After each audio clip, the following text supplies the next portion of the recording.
देखिए एक न्यूट्रॉन है जो v वेलोसिटी से मूव करता है। सो ये हमारे पास एक न्यूट्रॉन है, ये v वेलोसिटी से मूव करता हुआ और इसके पास काइनेटिक एनर्जी E है, एक perfectly elastic head on collision करता है एक न्यूक्लियस के साथ। सो हम मान लेते हैं कि ये हमारा कोई न्यूक्लियस है और इस न्यूक्लियस के अंदर न्यूट्रॉन और प्रोटॉन्स होते हैं, बहुत सारे दूसरे न्यूक्लियॉन्स होंगे इसमें। सो ये सारे न्यूक्लियॉन्स है और इससे आके हमारा ये न्यूट्रॉन कोलाइड करता है और इसका जो एटॉमिक मास नंबर है वो a दे रखा है। तो इस न्यूट्रॉन के कोलाइड करने के बाद इसकी वेलोसिटी में कुछ चेंजेस आएंगे। सो अगर इसकी इनिशियली वेलोसिटी अगर हम v माने, सो v1 को अगर हम v मान रहे हैं तो इसकी जो v1 डैश होगी, एक तो हमें ये पता करना होगा वो कितनी हो जाएगी और उसी बेसिस पे हमें ये भी पता करना होगा कि जो हमारा काइनेटिक एनर्जी है उसमें कितना फ्रैक्शनल चेंज आ रहा है, यही हमसे यहाँ पूछा गया है। तो हम यहाँ पर मोमेंटम और एनर्जी कंजर्वेशन से ये चीज़ आसानी से पता कर सकते हैं, पर अगर हम चाहें तो यहाँ सीधा फार्मूला जो इलास्टिक कोलिजन का है वो भी यूज़ कर सकते हैं।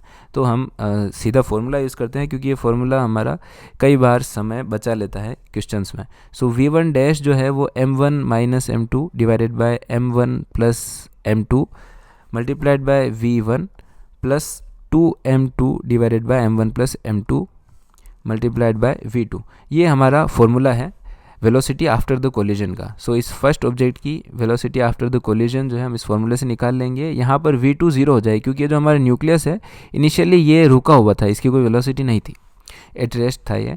तो जो v1 डैश है डिवाइडेड बाय v1, ये हमारे पास आएगा m1 minus m2 divided by m1 plus m2।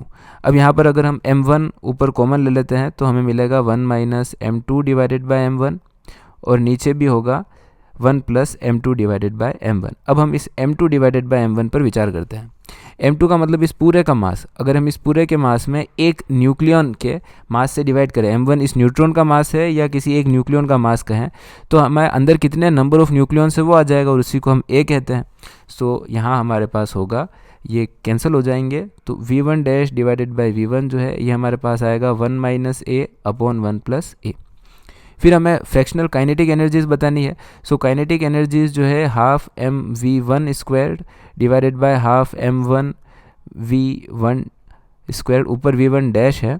सो इन दोनों स्क्वायर्स के रेशियो से आ जाएगी। सो हम यहाँ पर इसका अगर होल स्क्वायर कर दें तो हमें काइनेटिक एनर्जीज के रेशियोज मिल जाएंगे। So 1 minus a by 1 plus a का होल स्क्वायर, और फिर 1 माइनस a को आप चाहे तो a माइनस 1 भी लिख सकते हैं सो दैट नेगेटिव क्वांटिटी नहीं आए।